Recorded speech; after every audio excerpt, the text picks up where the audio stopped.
Hello and welcome to yet another virtual Tattered Cover event. For those of you who don't know who or what Tattered Cover is, it is the largest independent bookstore in Colorado. We are based in Denver, but we are rapidly expanding. So for those of you who are joining us in the Denver area, we have opened Westminster. We are opening Colorado Springs. And for those who are joining us from around the world, because this is a virtual event, thank you for joining us. You can check us out at tatteredcover.com. We have all the books, all the events you want.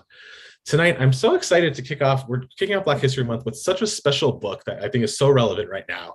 And a special author, Y-Vonne Hutchinson, who wrote How to Talk to Your Boss About Race, Speaking Up Without Getting Shut Down.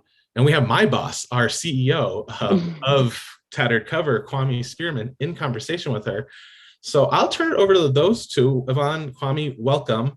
And if you have audience questions out there, put them in the YouTube chat. I'll make sure Kwame and Y-Vonne get to them. But Y-Vonne, congratulations on your book. Thank you. And just a quick note, it's pronounced Y-Vonne. I know it's a little funny spelling, but want to get that out the way. So thank you. So excited to be here. Well, so that sort of jumps into getting to know you better. One of the things we always love to do on these broadcasts, we have the advantage of really having just fascinating authors. And before we get into the book, tell us a little bit about yourself. We were talking before, and you grew up in Texas, which I think is always there's always a story there. But tell us a little bit about your upbringing, and the follow-up question to that is, how did that get you to the point to where you wanted to write this book? Yeah. I am originally from Texas, actually born into a military family in Texas. I'm trying to figure out like how to create the thread that leads to the now. But I guess I will say, I grew up with a lot of privilege. Obviously, I had my struggles growing up as a child too. But I had loving parents, comfortable background, and even though they were divorced and my mom raised me as a single mom, I had a lot of advantages. I think that was really good.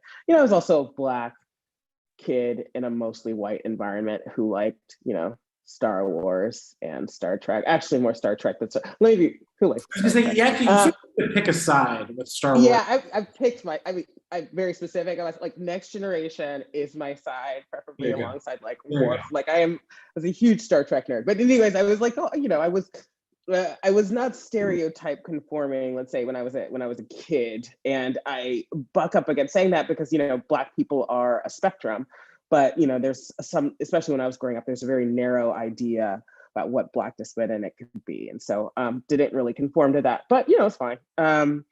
I originally thought I was going to be an actress. I set out, went to drama school, Carnegie Mellon. I was like, oh my God, I'm gonna be on the stage, and I got my BFA.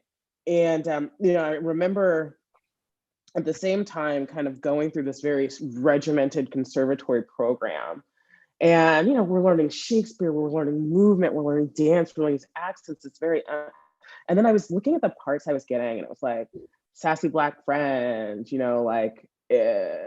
stereotypical parts. And, in an educational environment, sometimes there's more latitude, more opportunities given to you, but definitely in the professional world and the industry at the time, the options available to dark-skinned Black actresses were just incredibly limited. And I was looking at a future where it was paying my dues, right? And there are plenty of amazing Black actresses who are able to do this, who have the emotional fortitude to do this. And I don't say this to kind of besmudge their careers, but to pay my dues, and if I got lucky, I would be doing some stereotype conforming stuff, right? I would be shaping a narrative around Blackness and perceptions of Blackness that hurt me and hurt people who look like me, my people. So I, eventually decided I'm going to go to law school. And whoa, hold on. I actually decided like junior year, I was like, you know what? This, I'm gonna get me a backup. So I got a backup. The backup was law school, but I love the law too. Like at the same time, I was going to these classes and learning the craft of theater, which I love, but then I was also going to classes and learning about genocide and international justice and human rights. And well, we agree lawyers would make the worst actors and actresses. Like, at least, so maybe there's an uncomfortable amount of overlap, Kwame. There's an uncomfortable amount. But yeah, so I at the same time really became enamored with these ideas of justice, and I think my eyes were kind of open to the injustices around me. And I'll say one more thing about that transition. There was a part of me that wasn't comfortable with my identity and the marginalization I faced, that still blamed myself, thought that there's something inherently wrong with being Black, and wanted to achieve my way out of Blackness, wanted to physically distance myself from my Blackness, wanted to fight on behalf of others. I wanted to fight a fight, but I wasn't ready to fight my fight, if that makes sense, right? Yeah. And so, I chose international law, international justice, and I became an international human rights lawyer. And I worked in Afghanistan. I worked at a counterterrorism think tank in Brussels. I worked on the border of Thailand and Burma. Wow. And eventually my last role was working in Nicaragua with sugarcane workers who were dying of occupational disease. And in that transition, I started my career really thinking about violence as an exceptional event. Violence is happening in societies, in war times, et cetera, and the need for justice there. And I ended that career. I don't think I've ended it, I just transitioned away from it, but thinking about the everyday occurrences in violence, right? When I was in Nicaragua, I was working with sugarcane workers who were just dying left and right, who were going to the sugarcane fields and they were dying of chronic kidney disease in their 30s and their 40s.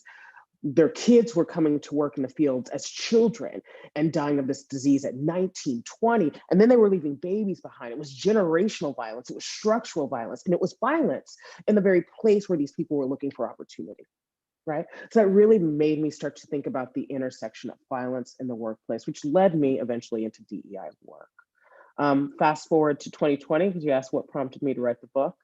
And I've always felt like I kind of had to justify the DEI stuff. I actually think DEI is the future of work issue, is everything. But people they don't want to admit that or talk about that. And I think there was a moment in 2020 where we all had this collective shared vision, this collective knowledge, collective awakening of how pervasive racism was, anti-Blackness was, how that impacted all parts of our society, and most specifically, I think, how violent it was and how vulnerable we all were to that violence. I signed the book deal when I was about 9 months pregnant, 8 months pregnant, 9 months pregnant. The thing about when you're pregnant is there's a month after the 9th month. So, I started writing while I was on maternity leave on bed rest. My pelvis was like collapsing from the weight of my baby. But I chose to do it in that moment because I felt like, and I think Black people have this moment all the time where we're in such pain, but we feel like now is our moment, right? Like this is our moment. People are finally listening. And like, let me mind this pain a little bit. If it gets somebody to grow, okay, I'll dig into it, or I'll suffer through it, or I'll leverage it. And that was kind of the process for me. And eventually writing the book became a process of catharsis and a process of healing and a process of hope. But certainly in the beginning, that's where it kind of started from. Well, so I'm fascinated about this because you've had so many experiences. I mean, we could talk about your background for the duration of this, and we probably only get a third of the way through. Were there experiences that sort of focus you on this topic, right? Yeah. Notion of how employees are sort of going up, and then we should get into the sort of meat of the book. But I'm super curious about this. You had 4 very different sort of tours of duty abroad. Was it there? Was it at other points of your career?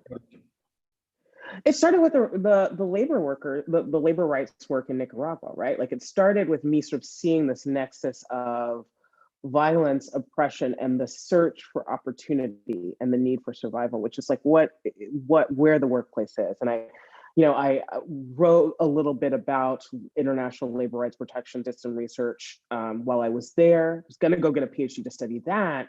And then I started thinking about the workplace in general, and particularly the changes in the future of work that were happening in the US.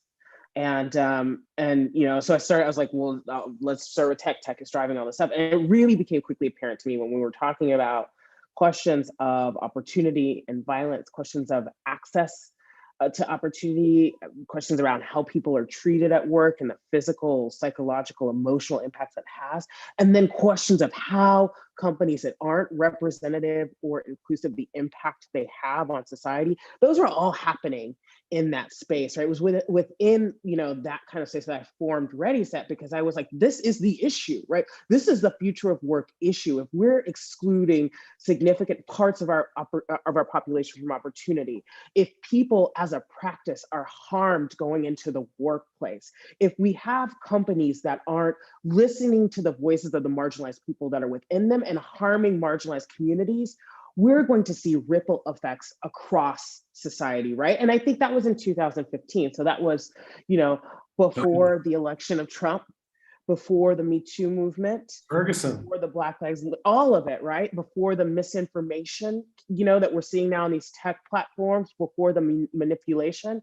And, for me, I tie this all back to the question of DEI. And I kind of like to reframe that because I think that's such loaded language, but like how people are treated at work, who's allowed to succeed at work, and who's heard at work. I hope that answers your question. I love it because we are broadly having conversations about race right now. Yeah.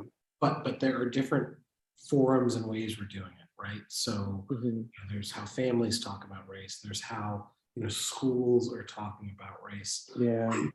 But in many ways, the workplace is arguably the most consequential because it's got this compensation element to it. It's got this sort of livelihood sort of component to it. Mm-hmm. Give us sort of an overview sort of the book and essentially your thesis that if a reader or potential reader of the book wanted to sort of jive with, that they'd know they'd love the book. Yeah, so I'm going to start with the thesis and then go into what the book's about, because I want to just be really concise with it. The book is essentially, I wrote it for individual people who want to engage in systemic change, right? I think so often when I talk about bias, marginalization, racism, particularly at work, the history of it, and the structures that reinforce it, and how we as a society are actually vested in it, it feels really overwhelming. And people can feel really disempowered. And I wanted something that felt like a handbook for people to really think about, how do I, as an individual, change a system and act in systemic change. The book is, I didn't want to write a typical business book. I feel like every business book author says that, but it's half memoir, because Lord knows I made so many mistakes. And also I approach this work from the lived experience of just being a Black woman in the workforce.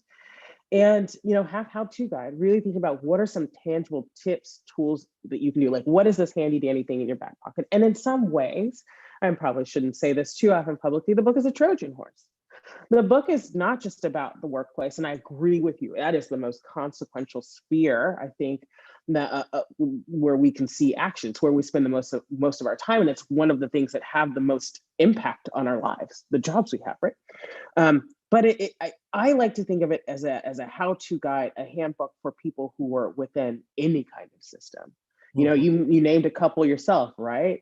The family system, the educational system, a political system. The question of how do you have these conversations with race? How do you leverage your power when your power might feel limited? I never really think it is, but when your power might feel limited is the question that I really sought to answer in this book. And what's great, and we don't have to dive too deep into it, but you do present a framework as to how to think about it. Do you want to go a little bit deeper there?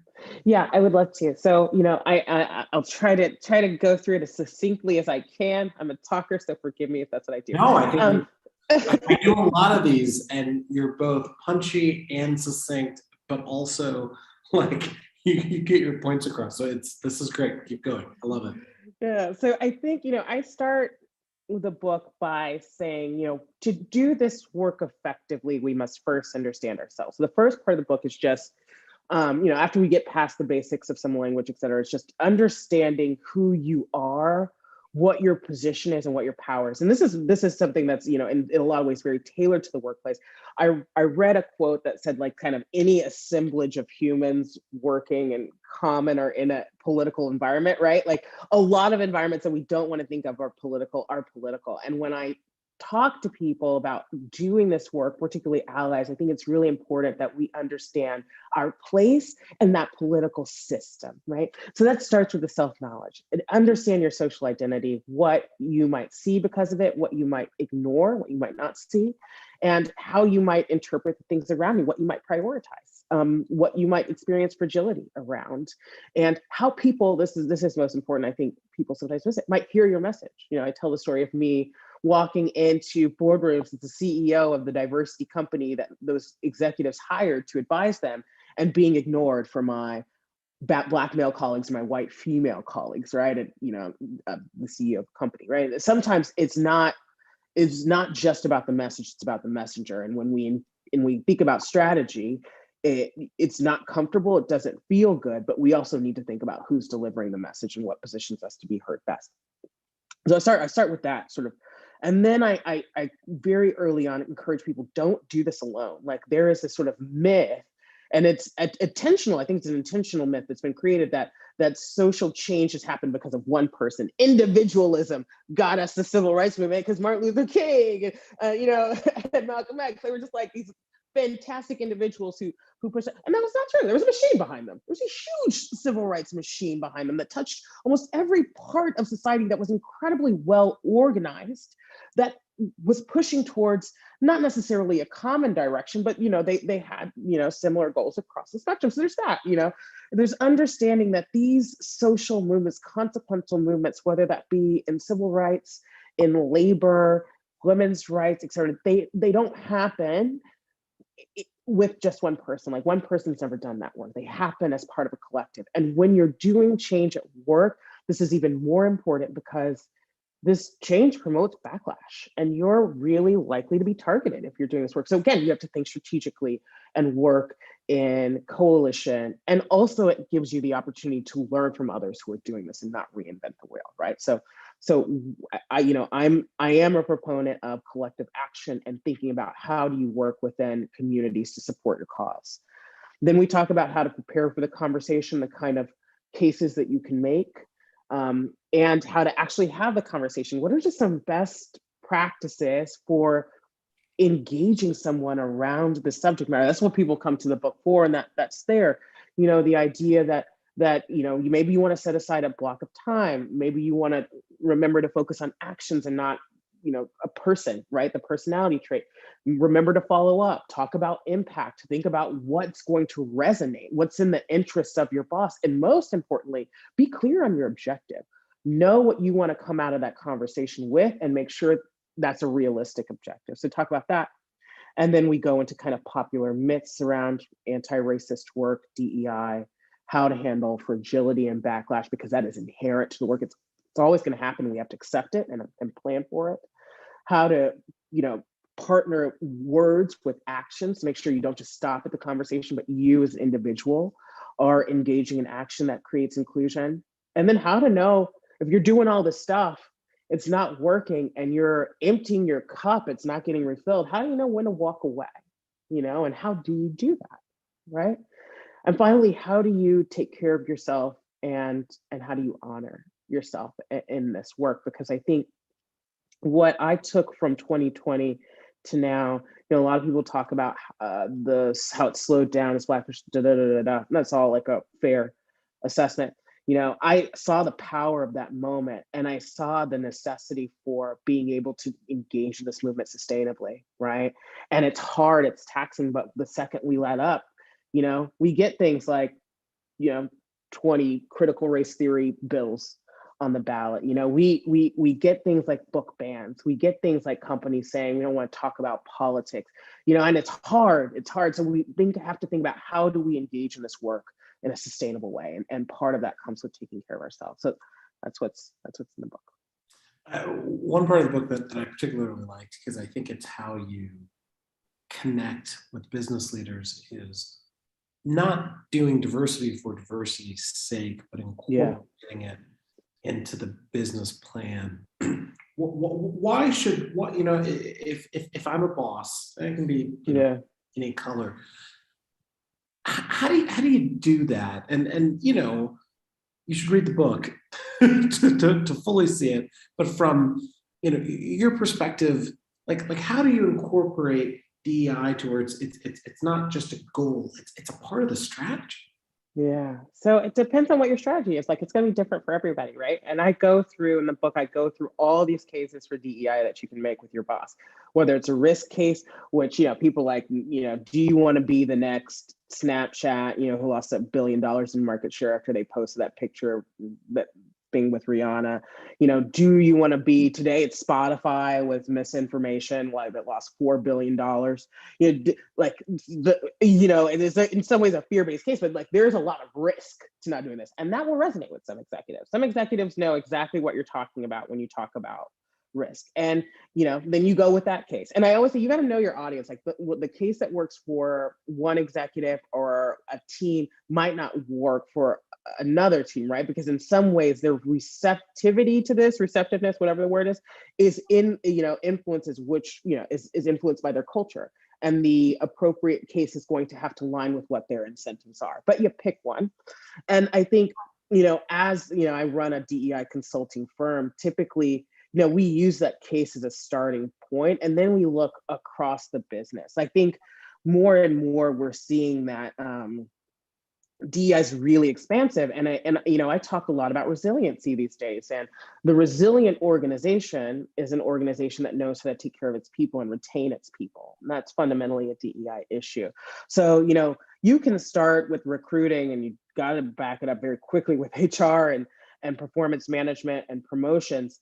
And your broader culture initiatives, you're going to have to also think about L&D, because this is not intrinsic knowledge. We all have learning to do. So you'll need to support it with that. And then you have to figure out, how does this align with your business goals? A great case study that I like to cite in my work is IBM in the 1990s, when, you know, the culture of the US changed so dramatically, which is so out of line where they were. And Gerstner took over as CEO at the time, and he really invested in reaching underserved communities and marketing to those communities. And what they saw is like, you know, an incredible expansion in their business. And so for him, it was a marketing, community outreach, customer engagement play, right? That might be what your company needs. You know, it depends on the organization. I hesitate to do a one size fits all approach, but I will say typically I advise them, look at people, look at culture, look at communication, and then look at your product or service and its impact. I'm curious to get your thoughts on this. How do you know if it's working, or that a company is showing commitment? And then a follow-up to that is, let's say they're not, because I mean, we can be real, not all companies are going to do it. Right. Should you leave those employees? Should you leave those companies? What's the recourse that a company basically doesn't follow? Yeah. So I think I always recommend doing a data-centric approach. And it sounds a little sterile, but I think that so often we go on our feelings and our instincts. And when it comes to questions like identity and racism, that's like actually the worst metric you could use, because so many people have so much fragility around it. So, you know, I say start with the data, you know, collect data around where people are in your company. What does it look like demographically? Where do you sort of see distribution of people from certain backgrounds? A lot of times you have to collect that data anyway. So just, you know, if you're collecting EEOC data, you know, you might want to take a look at it and see what your demographic distribution is. Who's at the bottom, who's at the top, who's in between, and how, what pace are people advancing. But then I think you also need to look at engagement data and cut that by demographic data. So, you know, do people trust your organization? Do they feel like there are growth opportunities? Is there transparency around things, how things work? Do people believe what you say, right? You know, do people feel like folks believe in them? Do they feel safe, for lack of a better word? It's such a loaded word, but, you know, do they feel like there's a place for them and they understand where they fit in? Are things transparent? and cut that data by demographics, because usually then you can kind of see where your hot spots are, right? Like, it's bad enough if the majority of your employees feel one way, but usually when we do that at ReadySet, what we find is there are pockets of employees based on their demographic, backgrounds that experience an organization very differently and have unique experiences of marginalization.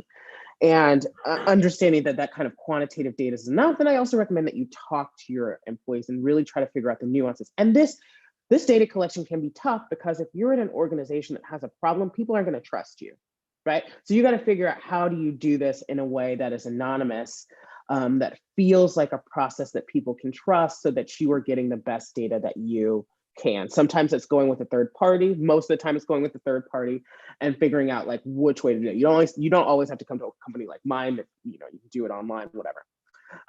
And I think from that, once you find your hotspots, then you know what areas to target and you build your strategy.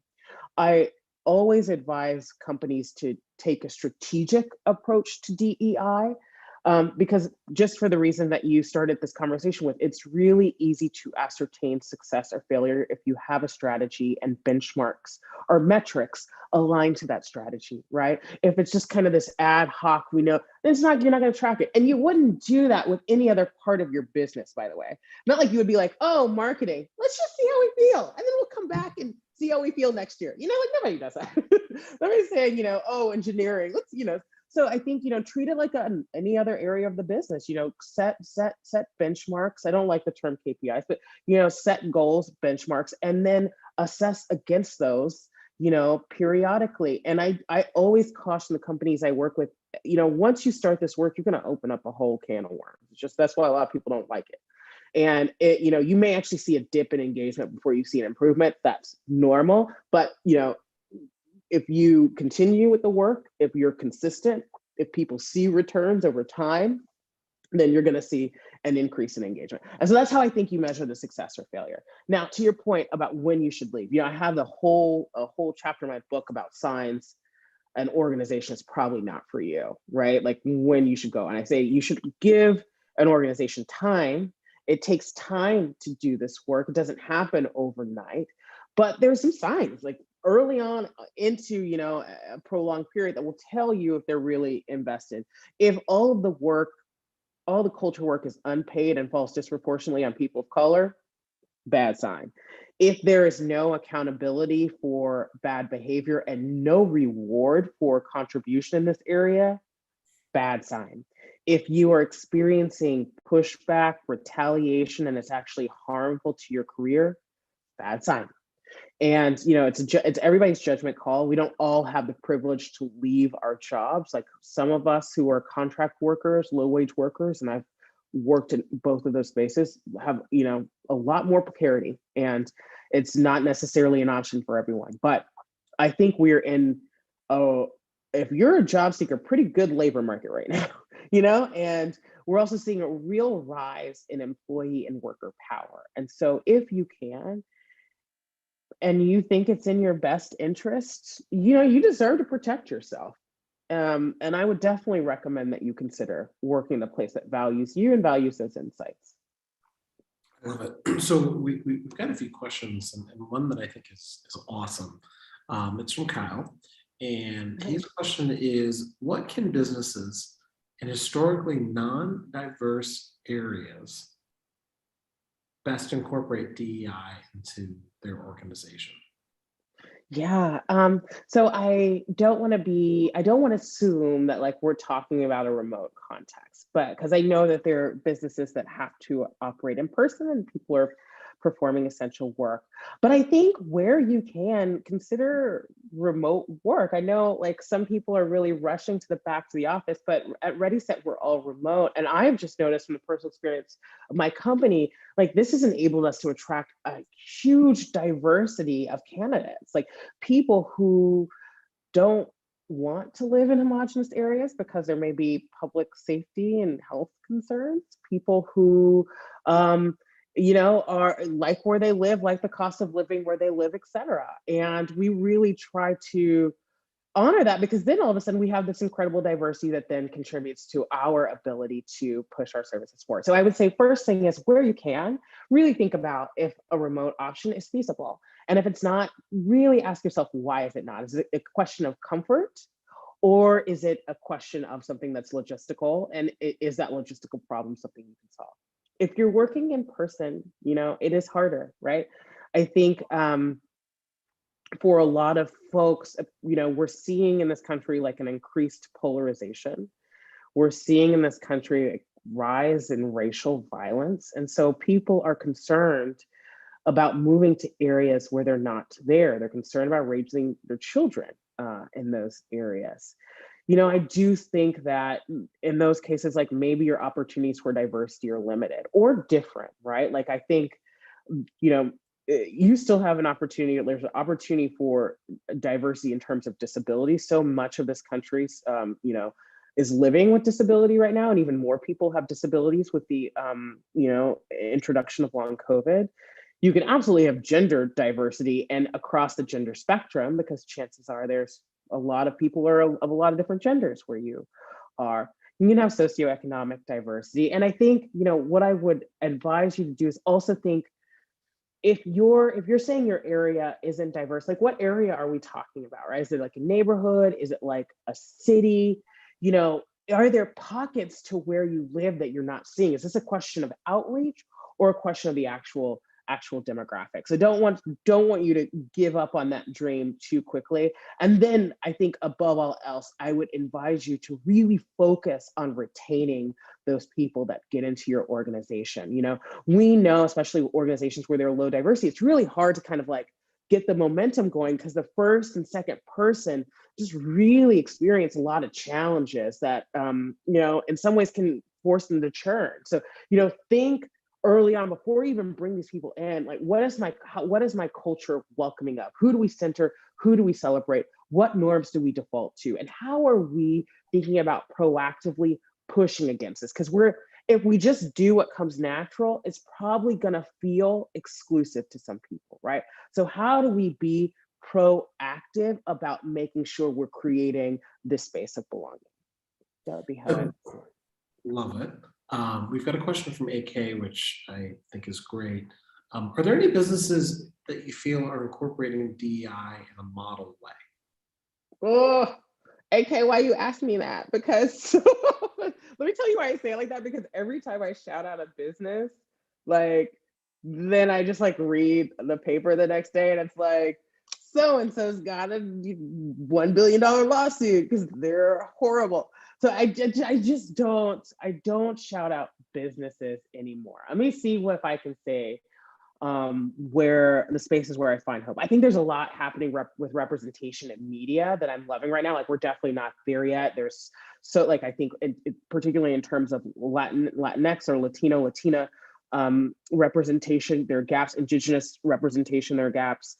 Asian representation can be better, but I see strides in terms of representation out in that space that I just think are really exciting. And I think the next step up, in the entertainment industry is also thinking about, the distribution of power in studios and behind the camera. But when it comes to on-camera representation, we are seeing, a lot of different stories being told in a way that I think is really exciting. I'm also seeing some things like at the local level. We work at RaceNet, we work with some governments, and I'm finding that people where there's values alignment are really sort of thinking about how do we take this holistic approach to building inclusively. That's really exciting. And I really love that. And I also think that there are spaces where workers are organizing and you have your close companies that are just like, we're unions bad, we're going to throw all of you out. But I think we also have companies that are sort of adapting to this new reality. And I think that there's a lot yet to be seen. So I'm like not going to name anybody because it all go sideways with the next strain of COVID or whatever, frankly. But I think that this rise in worker consciousness at times has been met with a receptiveness that gives me hope, or they've been able to leverage their influence in a way that's been so beneficial that gives me hope. So I know I didn't answer your question in probably the direct way you wanted to. It's because I don't want to jinx myself or any company, but that would be what I would Well, and I think, you know, it's much like the stock market, where what you're looking for is like, you know, the S&P 500 to just sort of rise all tides. And I think it's actually a good way to sort of conclude, because at least I've seen, I have no data behind this, so this could be incredibly anecdotal. The representation in commercials and, you know, shows and character roles in particular, because that really resonated with me when you said that earlier, that have emerged out of, you know, 2020, because we're starting to see those now, right? Like, you know, if you're watching, you know, a football game and you're watching the commercials, those casting choices were made after 2020. And those are far, at least in my humble opinion, far more representative of reality than they've ever been. And to your point, it's not one particular company that you're like, rah, rah, rah. It's the collective doing. Yeah. Where I almost wonder, and I don't think we're there yet, but if you take your journey, and if it started today, would you maybe still be enacting, right? Because the tools would be more available. And once again, I don't think we're there yet. So let's just be clear about that. But there are changes, and I think it's, quite frankly, I think it's work. It's due to the work that you and others are doing. And so I just, you know, on behalf of Tattered Cover, really want to applaud you for everything. It is one of the hardest topics is race in the workplace, and yet it's also one of the most meaningful topics. And so not only should you read the book, but you should read, or you should learn more about Y-Vonne's services, right? And so if you need help on DEI, I think after you read the book, you'll know that you're a good person to ask some questions about that. And fee structure is obviously reasonable. So I just want to thank you. Are there any last words you have for the folks who are watching? Yeah, I think I just want to say that one thing, which is like, we're all on a journey here, right? Like you know, I've heard and been in conversation so many times today where we talk about the difficulty of talking about race, and it doesn't have to be. It's a fact of our lives, right? We all bring racial identity to work, and we all live in a country where our very existence was sort of dependent on what that racial identity is, and it's okay to acknowledge that. It's okay to acknowledge our humanity and how we show up in the world. And, you know, we're trying to do something that's never really been done before, which is create a truly equitable workplace environment. Those just haven't existed. So, you know, I always encourage people, like, it's okay if it's hard, you know, like, part of it is just keep showing up, keep doing that work, keep supporting your colleagues, and keep thinking about how you make somebody else's day better. You know what I mean? I love it. I love it. I love it. I believe Adam's going to come on to wrap this, but Y-Vonne, I just want to thank you once again.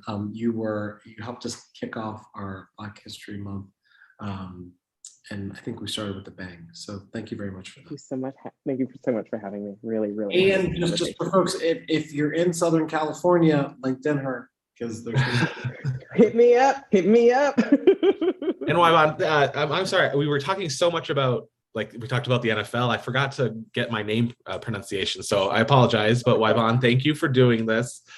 Everyone out there in the virtual world, you can get Y-Vonne's book, How to Talk to Your Boss About Race, at tatteredcover.com. I'll drop the link in the YouTube chat. Yes, I think everyone needs to read it. I mean, I blew through it. Y-Vonne, Kwame, thank you so much for an amazing start to Black History Month. And this conversation needs to go beyond just this month, which I think is important. A lot of businesses do Black History Month, but this has to be talked about year round. So thank you, Y-Vonne. Thank you, Kwame. Thank you. Cool. Okay. We're good. Yeah.